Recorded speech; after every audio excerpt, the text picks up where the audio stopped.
Bom, antes de entrar nessa parte aí de gestão de estoque, eu vou dar só o conceito do que é estoque ideal, estoque de segurança, que isso é importante. Eu queria olhar um pouquinho aquelas vendas ali, que vocês já estão vendo ali, para a gente tentar ver mais ou menos qual é o padrão daquilo ali, né? Assim, nada é certo, mas eu posso dizer, olha, eu sei porque fui eu que fiz, então eu conheço a história desses números aqui. Se vocês observarem, os números flutuam mais ou menos em torno de 100, com exceção de 3 meses, maio, junho e dezembro. Vocês estão vendo aquilo ali? Então, tirando maio, junho e dezembro, eu diria que a minha venda média ali é de 100 unidades por mês, ou, se for dinheiro, de 100 milhões por mês, tá certo? E nos meses de maio, junho e dezembro acontecem coisas um pouco diferentes. Então, ali, assim, eu olhando o número, mas isso aí deve ser um produto feminino, que no Dia das Mães ele vende um pouquinho mais. Eu acho que ele deve ser um negócio jovem, porque no Dia dos Namorados ele ainda vende mais do que no Dia das Mães. E em dezembro, que é o mês de Natal, ele também vende mais do que todos os meses, porque é um período de presente. Estou simplificando bastante. Então, na minha cabeça, isso é uma série que a venda é mais ou menos 100, com exceção desses 3 meses. E eu vou tentar organizar os meus estoques para disponibilizar os produtos, mas basicamente para atender esse negócio aí. Estoque ideal. Estoque ideal é o estoque mais econômico para realizar a venda. Então, exemplo ali, se janeiro vende 100, fevereiro vende 120, se eu soubesse que isso é exatamente isso, eu me planejaria para no começo de janeiro, se eu compro uma vez por mês, eu me planejaria para no começo de janeiro ter 100, para no começo de fevereiro ter 120, tá certo? Pronto, simples assim. Só que não é tão simples assim, né? Provavelmente a venda é mais ou menos 100, isso aí é um histórico. E não sei se vai ser exatamente 100 em janeiro, não sei, pode flutuar de 100 para 120. Outra coisa, eu estou considerando que eu recebo o produto numa data lá no comecinho do mês que vai estar disponível. Mas pode ser que o fornecedor atrase, né? Nem sempre eu recebo na data que eu prevejo. Aí vem um outro conceito que é o estoque de segurança, que é um estoque que eu chamo de morto. Eu botei morto ali só para dramatizar um pouquinho, porque teoricamente não era para ter, ele só é necessário por causa da minha incerteza, mas que nós decidimos carregar porque eu tenho um benefício muito grande em ter um produto para o cliente. A margem é alta, eu ganho dinheiro com o que eu vendo, né? Eu não ganho dinheiro com o que eu não vendo. Então, eu tenho que ter para vender. O estoque, entre aspas, é um mal necessário. Eu tenho que ter, porque, assim, no limite da previsão de venda, eu saberia exatamente por telepatia o que o consumidor vai querer. Eu pediria ao meu fornecedor, as minhas prateleiras estariam completamente vazias, e no momento em que o cliente estivesse chegando na prateleira, o produto estava chegando, ele pegava e ia para casa. O meu estoque seria 0. Né? Esse seria o mundo ideal. Ele não existe, esse mundo ideal, porque o fornecedor, primeiro, não te entrega um por um, ele quer entregar lotes econômicos, ele também faz lá a conta dele, de como ele ganha dinheiro. Então, você tem uns mínimos para comprar, que vão até interferir naquelas frequências de compra, se você vai comprar mensalmente, se vai comprar quinzenalmente, assim sucessivamente. E tem as incertezas, a venda pode ser maior, pode ser menor, então, até um certo limite eu vou. Depois desse limite, eu já prefiro até que falte, porque o que eu vou perder pela venda, eu vou ganhar pelo lado de não estar estocando demais. Então, eu dei um exemplo aí. Vamos imaginar que a entrega possa atrasar uma semana, que a venda possa flutuar em 20. Eu vou fazer um estoque de segurança então, de 20 mais 25, 45. Então, ao invés de começar um mês que eu pretendo vender 100 com 100, eu vou, idealmente, tentar começar com 145. Está claro isso? E, por último, outro conceito que se usa bastante nesse mundo aí, e nas empresas de varejo principalmente, é a famosa cobertura de estoque, que é basicamente para quanto tempo o seu estoque dá. Né? Então, se eu vou trabalhar com estoque de 145 para vender 100, eu desejo trabalhar com uma cobertura de 1,45. Esse é o conceito é esse. Existem empresas que trabalham com cobertura de 2, de 3 meses, 2 meses, 1 mês e meio e até menos de 1 mês. Quais são as empresas que conseguem trabalhar com coberturas inferiores a 1 mês? São as que conseguem fazer várias reposições dentro do mesmo mês. Quem faz reposição semanal poderia trabalhar com uma cobertura de 0,25, mais um estoque de segurança, 0,3, 0,4, 0,5.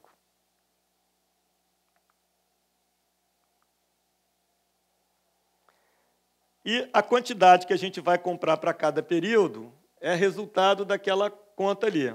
O a comprar é igual ao estoque final, que a gente vai sempre escolher como ideal. O ideal é aquele que eu desejo ter, que eu definia, menos o estoque inicial, mais a venda ou consumo que eu vou ter naquele período. Aqui a gente está usando o mês como período de referência. Então, no início de janeiro, por exemplo, o estoque seria de 120. Qual a compra para janeiro? O ideal é 145, o inicial é 120, eu vou consumir mais ou menos 100, então vou comprar 125 para o mês de janeiro. Por quê?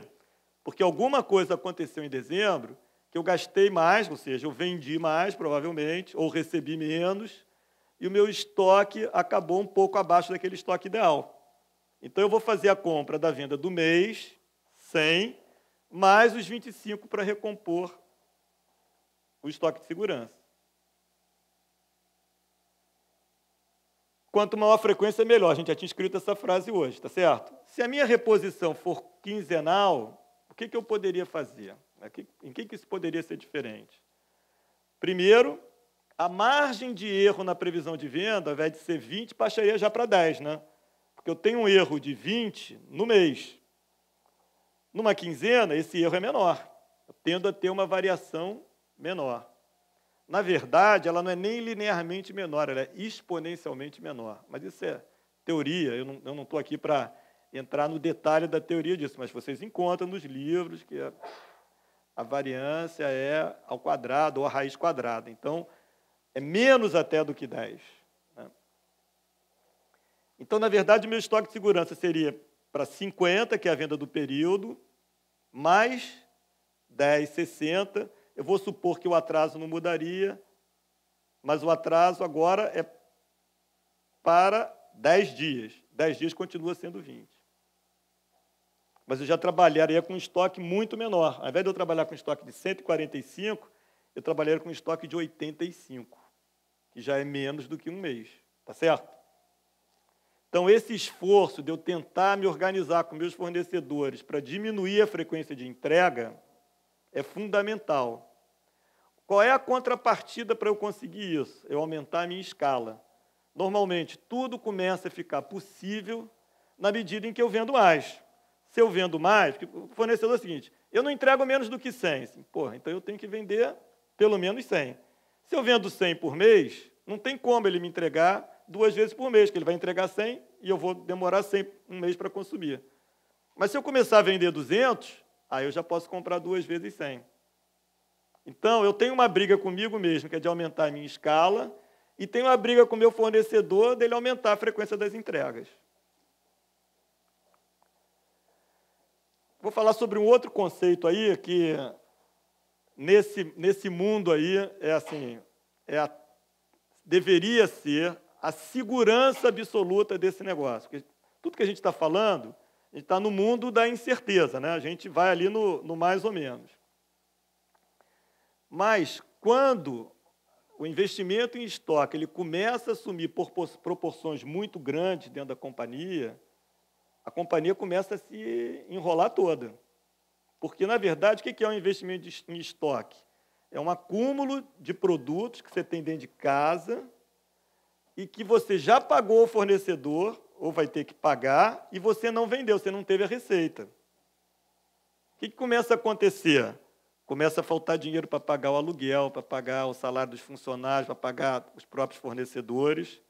E, infelizmente, o acúmulo de estoque ele nunca se dá de uma forma equilibrada. Ele acontece em que produtos? Nos produtos que o cliente não quis, né? Os produtos que o cliente quis, eles já foram embora. Mas os produtos que o cliente não quis, eles ficaram. E aí, qual é o teu problema? Para vender, você precisa comprar mais. Então, você deixar essa questão do estoque ela ir se ampliando, você está construindo um baita de um problema para a companhia. Tá certo?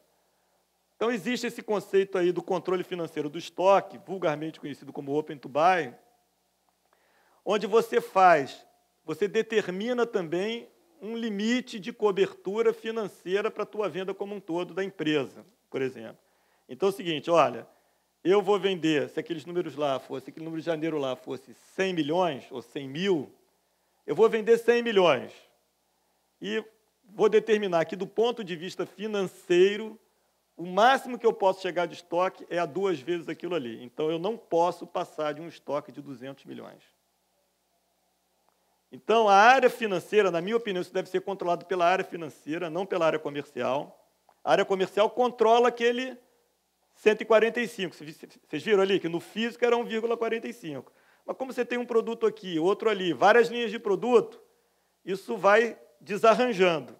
Quando isso começa a chegar perto dos 2, a área financeira, vamos dar um jeito aí.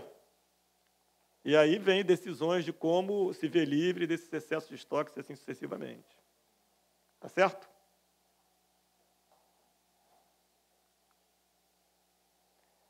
Quais são os efeitos colaterais desse Open to Buy, dessa visão macro? É essa.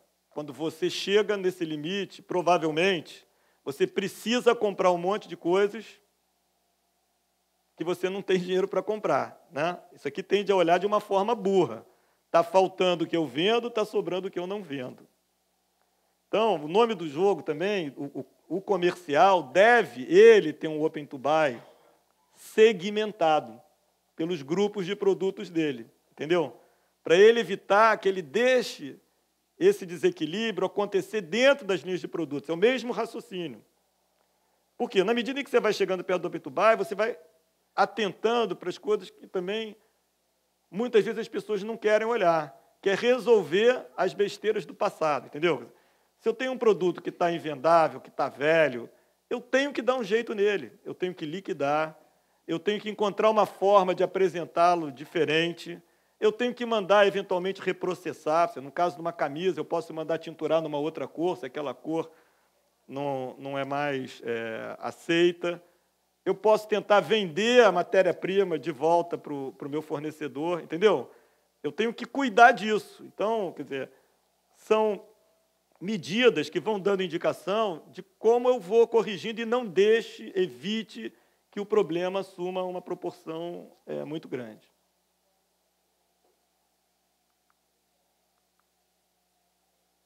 Bom, todo esse processo, se você se dedica, para mim isso é fundamental em qualquer empresa, se você se dedica a acompanhar essas questões, o que está vendendo, o que não está vendendo, como é que eu estou compondo o estoque, qual é a dinâmica da venda, eu cada vez entendo mais do meu negócio, porque, no fundo, eu estou discutindo aí o que o cliente quer, o que o cliente não quer, como é que eu estou oferecendo, se eu estou expondo corretamente, que muitas vezes, quando você tem várias lojas, até é mais fácil ver isso. Um produto está vendendo muito bem numa loja, não está vendendo na outra. Por quê? Aí você vai olhar, o produto está lá, no computador aparece, tem 100 lá, mas está no estoque. Não está no salão de vendas. Ou se está no salão de vendas, está numa gaveta, ou está numa prateleira onde ele não tem nenhum destaque, enquanto na outra loja ele está na vitrine. São coisas que você tem uma série de movimentos, em que, na medida em que você vai acompanhando isso no detalhe, vai trabalhando no dia a dia desse negócio, você vai corrigindo e vai cada vez aprendendo mais e cada vez envolvendo mais gente nesse processo. A importância da equipe de venda, quer dizer, quanto mais você envolver as pessoas na sua empresa, é melhor. Normalmente, as empresas têm uma tendência a querer concentrar demais as decisões na sede. E a maior parte do conhecimento necessário a equilibrar tudo isso está no contato do cliente, está nos vendedores, está nas lojas. E, normalmente, uma empresa de varejo como a nossa, a maior parte das pessoas está na loja. Então, você tem uma inteligência na loja, muitas vezes desperdiçada. A Zara, que eu já citei aqui como exemplo, ela conseguiu engajar a equipe dela toda nesse processo. E por isso ela tem excelente desempenho. Porque o pessoal da loja sabe o que o cliente quer e ele pressiona a sede até na definição dessas ofertas. Eu diria que, independente do tamanho do negócio, quanto mais você for desenvolvendo esse tipo de atitude nas empresas de vocês, eu posso garantir, mais bem-sucedidos vocês vão ser nesse aspecto, em todos os aspectos. Não só no aspecto de controlar o estoque, mas de oferecer o que o cliente quer, entender melhor, sem abusar, né? Sem errar demais do tamanho da oferta, que a gente já falou que aquilo que pode gerar um problema muito grande. Bom, efeito preço de venda eu já falei. Necessidade de renovar os estoques, também já falei. Tem que ter sempre um espaço para renovação, que é o que vai vender. Quando você tem muita coisa, a solução são as liquidações. Eu botei ali promoção e liquidação, porque eu considero promoção um negócio diferente de liquidação. Promoção é o que eu faço para atrair mais clientes. É um negócio mais lucrativo para mim. Liquidação, mas isso é o que eu não sei nem se isso é uma terminologia genérica, geral. Liquidação é o que eu tenho que fazer, ou seja, chegou o final da estação, acabou o verão, eu tenho uma sobra, eu tenho que liquidar. Por quê? Porque no ano que vem, provavelmente, aqueles produtos eles não vão ter valor nenhum para o cliente. Então, é melhor eu vender agora, dentro dessa estação, onde ele ainda tem uma certa aceitação por um valor menor, do que tentar guardar isso, que isso é também caixa que eu não estou disponibilizando, né, porque eu não vendi, não tem dinheiro. Para no ano que vem eu tentar vender, quando aquele produto aí pode já nem mais ser aceito. De novo, o que é fundamental? Olhar produto a produto, porque podem ter produtos que não, que no ano que vem eles vão ser violentamente aceitos. Aí é o contrário, ao invés de eu liquidar, que eu vou perder um dinheirão agora, eu guardo e no começo da estação do ano que vem eu vou vender pelo preço adequado. Mas eu não posso esquecer que eu estou fazendo um investimento financeiro e que, eventualmente, a companhia, do ponto de vista financeiro, pode ou não fazer isso. E isso aqui, que pode parecer uma coisa boba, disciplina no acompanhamento das sobras dos estoques antigos, isso aí ninguém gosta de fazer. Ninguém gosta de fazer isso aí. E o que a gente encontra, a gente entrou para sócio de uma empresa que há 28 anos ela não vendia estoque antigo. 28 anos. Nunca vendeu estoque antigo. Ou seja, vai ficando lá, né? 28 anos depois, o que é aquilo? É perda, é lixo. Muita coisa é lixo. Está no balanço da empresa. A empresa está lá, está dando um lucro bonito, porque no lucros e perdas aparece. Tem um estoque de 100 mil. Aquele é um ativo da companhia. Porra, um estoque de 28 anos atrás. 100 mil, você vai vender por quanto aquilo? Vai vender por 20? Vai vender por 10? Vai jogar fora? Então, você não tem aqueles 100 mil. Quando você reconhece aquilo ali, é um puta de um prejuízo. Mas é um prejuízo de agora? Não. Prejuízo que foi sendo construído ao longo dos anos. E eu gosto muito de falar assim, olha, a gente conversa com cada produto, porque os produtos não são iguais. Isso vale tanto para a previsão de venda, quanto para o acompanhamento das sobras. Então, esse aqui dá para vender pelo mesmo preço, ele está legal, ele é atual, beleza. Esse aqui tem que liquidar. Esse aqui tem que jogar fora. Mas tem que fazer isso. Qual é a melhor forma de fazer isso? Todo mês. Todo mês. Não espera, não. Porque a gente fica, muitas vezes, o Beto falava uma frase no tempo que eu trabalhava com ele, a gente fica torcendo para não anoitecer. Sabe como é que é? Não dá para torcer para não anoitecer. Vai anoitecer. Né? Então, não, vamos esperar mais um pouquinho que vai vender. Não vendeu? Os outros venderam? Então não vai vender. Você tem que fazer alguma coisa, tem que mexer no preço, tem que mexer no jeitão, tem que mexer na forma de vender, alguma coisa tem que fazer, na exposição, alguma coisa.